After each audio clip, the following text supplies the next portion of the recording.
Here to introduce my next speaker is Dr. Angelos Stergiou. Did I pronounce that right? Perfect, okay. President and Chief Executive Officer of SELLAS Life Science, a NASDAQ-listed biotech pharma company with the ticker SLS, focused on developing innovative treatments for acute myeloid leukemia, AML, which is a diffuse large B-cell diffuse large B-cell lymphoma, two aggressive and often treatment-resistant cancers. Under Dr. Stergiou's leadership, SELLAS has made significant clinical progress with its two lead assets, the company's immunotherapy,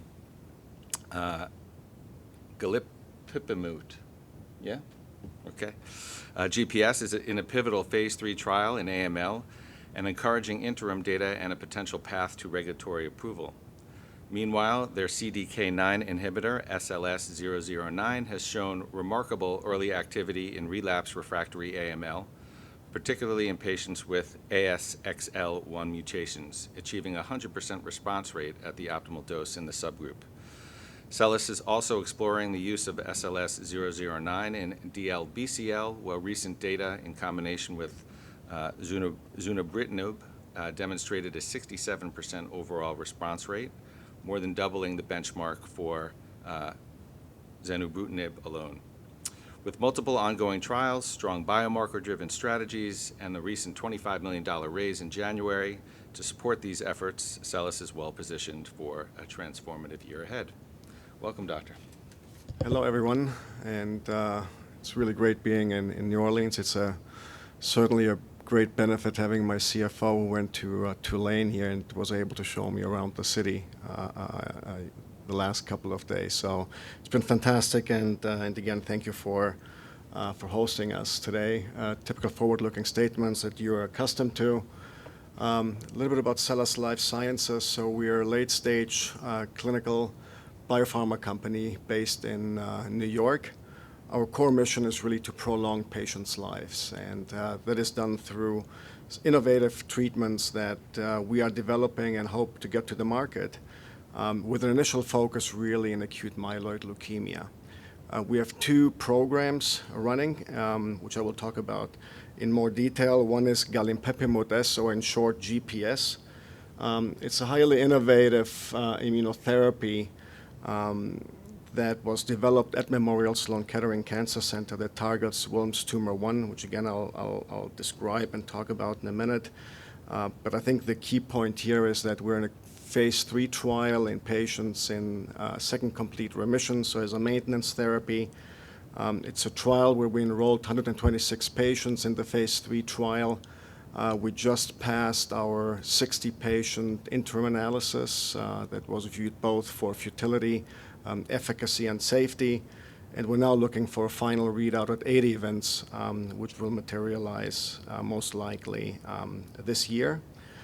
In the previous phase 2 study, we had shown a 21 versus 5.4 months median overall survival in favor of GPS with a p-value of 0.02. For this program, we have regulatory designations, including fast track and orphan designations, both by EMA as well as the FDA. We've also studied GPS in combination with PD-1 drugs, but my focus in today's discussion will be around AML. But there's a highlight in solid tumors, in ovarian cancer, as an example, in women in second or greater remission.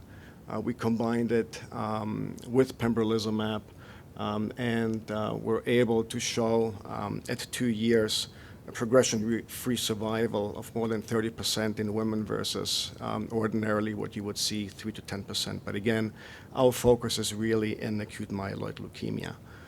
The second program is SLS009, or tambiciclib. It's a highly selective CDK9 inhibitor. And here we're focusing in patients in relapse refractory acute myeloid leukemia. And I think, as many of you may know, nowadays really the backbone of leukemia patients is venetoclax treatment. Unfortunately, the vast majority of patients will either relapse or may become refractory to venetoclax. And I think we have a very distinct mechanism of action whereby This combination plus hypomethylating agent, so we have an MCL1 plus a BCL2 and a NOXA release, a triple hit, if you will, has shown some really exciting data, particularly in patients, in AML MRC patients. The overall survival we have not reached yet. As of the last review in December, it was close to 8 months. Ordinarily, those patients, unfortunately, relapse and die within 2.5 months. So the data has been really quite remarkable, and particularly with a really favorable safety profile. The ASXL1 mutation and the work we've done around that was really quite pivotal. Our clinical team really spent a lot of time to understand the modality of our CDK9, but importantly to really understand which patient population we could really focus on. And really the AML, those with myelodysplastic related changes was quite key, with really exciting both response rates as well as equally or more importantly survival rates. Quickly, our program, as you see here, I think from a milestone perspective, what you should expect this calendar year is the final readout of our phase 3 program in GPS as a monotherapy, again in patients after second complete remission acute myeloid leukemia. And secondly, the SLS009 relapse refractory AML patient data readout that we envision by the end of around the summer or so. And there are ongoing discussions with the FDA how to best position and proceed accordingly. As you heard earlier, we've had some really exciting data in lymphoid diseases as well with our partner GenFleet in diffuse large B-cell lymphoma, among others. But again, being a small biotech company and remaining laser focused, we do focus in acute myeloid leukemia right now. One of the reasons is because SLS009, our CDK9 program, could get patients really to the point of remission where then GPS, our maintenance therapy, can then be used again as a maintenance therapy thereafter. And obviously we have some additional preclinical and clinical data across other indications, but today's discussion will be focusing around acute myeloid leukemia. Our management team, very obviously proud being surrounded by very smart people. We're a small company, but all of us have been working in the immuno-oncology, immunotherapy space for more than 20 years, both commercialized, developed drugs, and obviously we work with partners both from CROs as well as large academic centers. Our board of directors, seasoned board of directors, as you see here, and very proud of our scientific advisory board. We'll be adding a couple more people, but we really pick their brain as we work on translational biology, and certainly folks here from Larry Kwok all the way down to Günther Köhne are really guys that have in some ways shaped the whole hemato-oncology space tremendously, and been working with them for many years. As you heard before, we are on the NASDAQ SLS. We just recently raised $25 million at the market in January, and well positioned to not only write the key data points, but we're also obviously actively involved in discussions around BD efforts. So talking about GPS briefly, so galinpepimut-S or GPS, so we target the Wilms tumor 1 antigen. The NCI a few years ago had selected via a priori selected specificities that Wilms tumor 1 is the key antigen really to focus and go after. So it was ranked as the #1 cancer antigen. And I think a few things that are very important here is that our drug is comprised of 4 peptides. 2 of the 4 peptides are native fragments. We're basically taking the entire fragment of the WT1 protein. but 2 additional ones have been by design mutated, and we use something called the heteroclitic technology. All of this work was done at Memorial Sloan Kettering Cancer Center, who discovered and developed the work initially, and we in-licensed the asset when it was in phase 1. What is quite interesting is that we have carefully selected and target 25 WT1 epitopes, which are prone to have a very strong and optimal MHC class 1 and 2 presentation. So we have both a CD4 and a CD8 immune response, which I think will also, explain some of the data that we have seen. We're not HLA restrictive. We can basically cover about 90+% of the HLA base. And so as long as you're WT1 positive, if you will, you can benefit from getting treated, hopefully, from our GPS treatment. So subcutaneous injection, as I mentioned, the 4 peptides, the administration schedule I'll show in a minute, but it's an every other week schedule for 3 months, and then we do monthly and quarterly booster injections thereafter. Tumor microenvironment, as you know very well, is very important, particularly in leukemia. If you have a kilo of a tumor, you need about a kilo of lymphocytes to really debulk. So we go after patients that are in remission. So our goal is not to get patients into a remission, but really as a maintenance therapy. We basically provide a picture, if you will, to the immune system of what the cancerous cells look like. So if and when the cancers come back, we can then really fight it off both with our CD4 and or CD8 immune response. Another important thing as it relates to WT1 and our GPS in particular, there are about 20 tumor types that express Wilms tumor 1. Acute myeloid leukemia, our lead indication, is a prime example because more than 97% of patients express WT1. Mesothelioma is another one where literally 100% of patients express WT1. Then you have other indications, ovarian cancer, biliary, and so forth, where it ranges anywhere between 20 and 30% or so. The mechanism of action,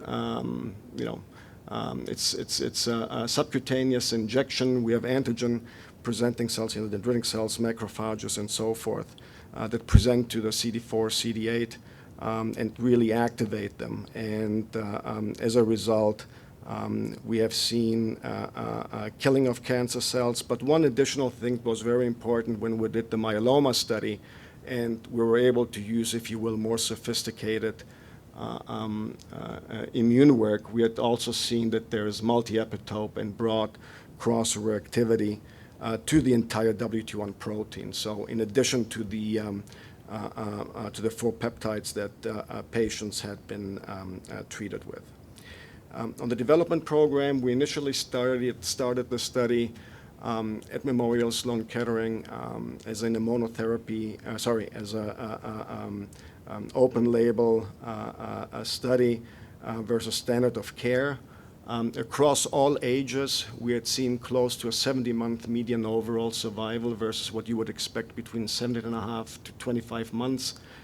If you look at patients 60 years and older that make up the majority of AML patients, we showed a 35.5-month median overall survival versus what you would normally see between 9.5 and 16.8 months. The primary endpoint at that point that we had set was that we wanted to see a 3-year survival rate more than 34%, because ordinarily it's about 25%, and we saw a 47, close to 50% survival rate, which then really led us to proceed with the development of GPS and also with strong immune response data between CD4 and or CD8 immune responses. Safety, really favorable.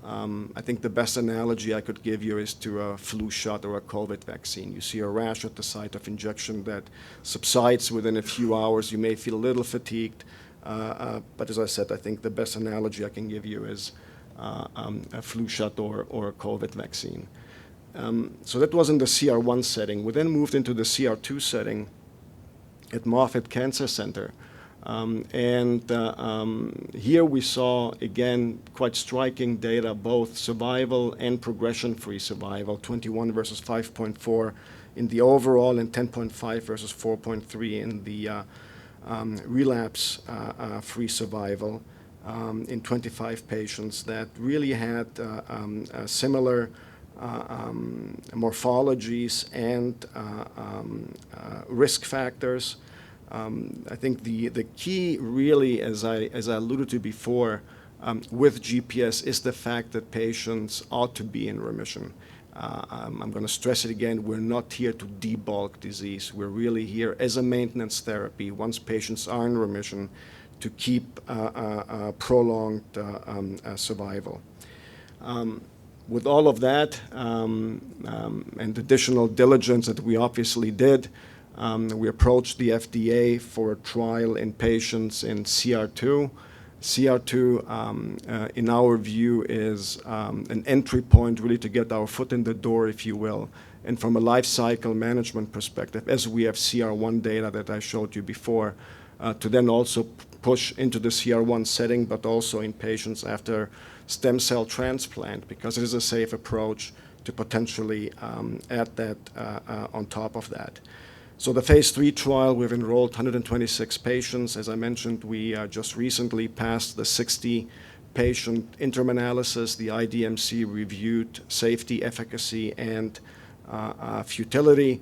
And we're now waiting for the 80 events to happen, 80 events meaning deaths, and to hopefully have positive data to approach the agency for approval. The study has run in about 80, 85 centers or so globally, so in the US, Asia, and Europe. And it's a hazard ratio-driven study where we expect a 0.636. All the statistical work, for those of you who may know, had been worked on and blessed by Dr. Tom Fleming. So we're very bullish, obviously, on the GPS program and where we are both historically from all our programs in acute myeloid leukemia, but equally importantly, with the work that we have done in solid cancers as well. I just gave you a little highlight early in ovarian cancer, but we've also done work in mesothelioma, among others, with positive data. Our next program is SLS009, or tambiciclib. It's a highly innovative next-generation CDK9 inhibitor. As many of you may know, CDK9 is a major cancer target. And CDK9 forms a positive transcription elongation factor, which really enables transcription of elongation of mRNA. As you know very well, cancer cells have many ways of surviving. And between MCL1 and MYC, it allows them, to really grow and keep on producing, but also sort of shields them from cancer treatments, and they can really stay alive. So the idea of blocking CDK9 is basically exactly that. By shutting that off, that we can kill cancerous cells. The CDK9 space, unfortunately, has not gone too well for many companies, and I'm not going to name them necessarily. That's for others to do. I want to focus on our program here, although we have done head-to-head comparisons. But if you look at the kinome, and those are really the kinase proteins, where you look at different kinases, because the CDK is a very big family of kinases, as you know. You look at the CDK9, which is ours, and you can see that we're really highly specific, selective to the CDK9. And then you have some other programs of CDK9 inhibitors from other companies, including AstraZeneca, which I will name, that unfortunately, as you can see, really have off-target toxicity. As a result, all of the others have discontinued their programs, predominantly because of toxicity. As an example, some of the other companies, their MTD was 15 or 30 milligrams. We went as high as 100 milligrams, and we still didn't reach MTD. But with Project Optimus, discussions with FDA, I'll tell you in a second what our optimal dose is as we went into the phase 2. As I mentioned before, I think one of the really unmet medical needs nowadays in acute myeloid leukemia is really in patients who don't respond to venetoclax or have stopped responded or, again, are refractory to venetoclax. AML, as you all know, it's quite a heterogeneous type of a disease. Some patients will respond to BCL2, and venetoclax will work very well. And since some others will respond to an MCL1 blocker, for instance, where SLS009 works very well. But now we also have the hypomethylators in there that have a NOXA release. So we really have a triple effect. So what we have seen is that patients who did not respond to venetoclax, we can actually get them and turn them into responders. And those who respond somewhat to venetoclax, we can actually get a much stronger response. In the phase 1 data, for the sake of time, I think the key point I want to make here is really that we went as high as 60 milligrams in AML, as high as 100 milligrams in lymphoma patient. It was a large phase 1 study as a monotherapy. So all of this was as a monotherapy where we showed CRs, we showed really striking bone marrow blast reductions, and importantly, durable responses. But we then moved on the program into a phase 2 portion to combine 009, our CDK9, with Azaven. And you can see the trial design here. But I think importantly to focus is that our main or our optimal dose is the 30 milligram twice a week. So we administer it one day and then the following day. Across all patients, we had seen a 46% ORR, but in AML MRC, a 60% response rate, and in the AML MRC patients, an 8.3 months still counting, and as it relates to survival. The goal was really to have 5 out of 15 patients achieve response, but we already had surpassed that with 5 out of 9 patients, and we have since then enhanced the cohorts. Why ASXL1 is quite important, again, through a lot of work that we have done internally to really understand who ultimately may benefit from our CDK9 inhibitor. We're really patients with an ASXL1 mutation, which is part of the whole MRC family. We have seen patients with P53 mutations that we have converted and are alive. We have seen patients with KRAS, NRAS, and so forth that has worked phenomenally well. But ASXL1, not only in leukemia and in other hematological malignancies, can also be found in solid cancers. We have done a lot of work in preclinical models, including the pivot work with the NCI that was granted to us that we'll be announcing very shortly in pediatric patients, so that we're really excited about.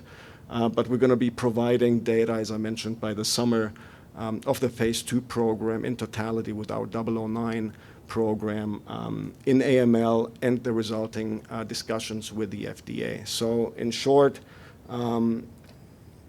our focus really at this point is AML, really from the get-go, if you will, with 009, and then as a maintenance therapy, ultimately with GPS. And one thing that I should also mention on the safety profile with 009 is that, as I mentioned, we have not reached MTD, and we have not seen grade 4 or neutropenia type that would warrant any type of discontinuation, actually quite the contrary. And I think that's part of the reason why the sites, including MD Anderson and others, are really excited, and as we also pivot into the pediatric space as well. So that's quickly a little rundown of our company. Again, thank you for having us, and congrats on this great conference. Thank you. If you have any questions.